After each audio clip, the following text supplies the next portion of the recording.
I want you all to close your eyes and imagine something for me. Picture a chicken packed into a cage so small it's not able to open its wings. Now picture pigs laying side by side, packed on a concrete floor so tightly that moving side to side in itself is a struggle. Now imagine thousands of animals raised this way in one building, never being able to see the sunlight or grass. Now open your eyes. Every day, millions of animals go through this factory farming system in our country and the world, not because it's necessary, but because it's more efficient. The Oxford definition of factory farming is a system of rearing livestock using intensive methods by which poultry, pigs, or cattle are confined indoors under strictly controlled conditions. According to World Animal Protection and numerous other sources, over 70% of farmed animals globally are raised in these factory farms, and this statistic changes to 99% when only regarding the US. Today, I will be talking to you about the animal welfare and conditions, environmental impact, and consequences of these factory farms, or CAFOs.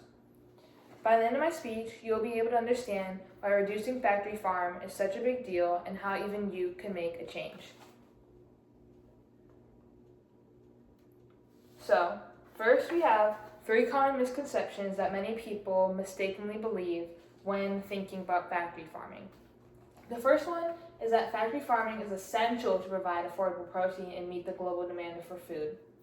So, while factory farming produces a large amount of meat in the US and the world, it's not the most effective system.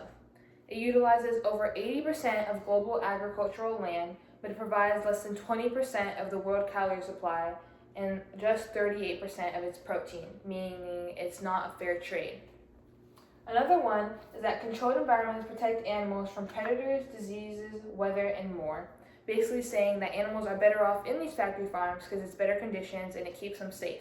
But to maintain such great health in these factory farms in confined spaces, farmers used very selective breeding and medication to keep animals to their likings and ready to be slaughtered and given away to sell.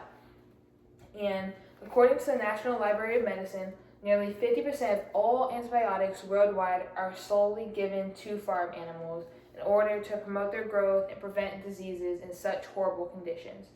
And these practices are convenient for farmers and in keeping their livestock maintenance cheap and for producing food quickly. But even though the food is quick and it's cheap for the public, it's just a worse quality and it'll eventually come back to us and humans in many forms, such as common zoonotic diseases such as salmonella, E. coli, swine flu, and just so many more you see. One of the last ones we have is that farmers use standard practicing when slaughtering the animals, but according to RSPCA, when animals are being slaughtered, they undergo the process first of stunning, which is either captive bolts, which are metal bolts fired into the brain, electric stunning, which are electric baths, or gas stunning, which are carbon dioxide gas chambers. And even then, additionally in some cases, animals regain or keep their consciousness throughout the entirety of their killing. So, now that we've seen what happens to animals in these farms, I'll inform you about how it affects our environment. So, this graph shows the overall environmental impact of factory farming. So first we have here that over one fourth of greenhouse gas emissions come from food production, making factory farms one of the leading causes for climate change. The next one we see in these two is that 50% of habitable land is used for agriculture and 70% of global fresh water, showing what we did before, how it's not an equal trade and how just resource intensive these factory farms are. This one right here is that 78% of water pollution is caused by food production, and this is because factory farming has a lot of nutrient runoff that just goes straight into the ocean and bodies of water, killing off wildlife. And additionally on land, factory farm emits more than 941 billions of pounds of manure every year, which is not government treated, so it just stays that way and nothing is changing. And then right here, we have that 94% of mammal biomass are in food production, meaning that almost all mammals raised on Earth are being raised just to be killed and ate by the humans and food chain. So, now that I've told you about the relationship between factory farming, food production, and the environment, let's examine what could happen if nothing happens, if nothing changes. So, the first consequence we have is climate change, and this is because factory farms emit both methane and nitrous oxide, which are 300 times more damaging to the environment than carbon dioxide, which carbon dioxide itself is a vital greenhouse gas, so just imagine how much worse the other two are.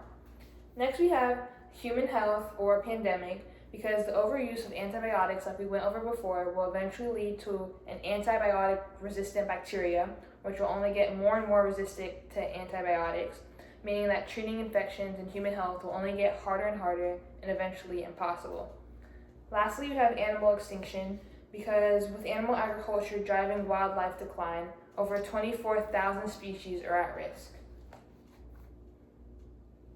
So now that we've understood the ethical, the moral, the environmental impacts of CAFOs, we could finally get the broad scope of it.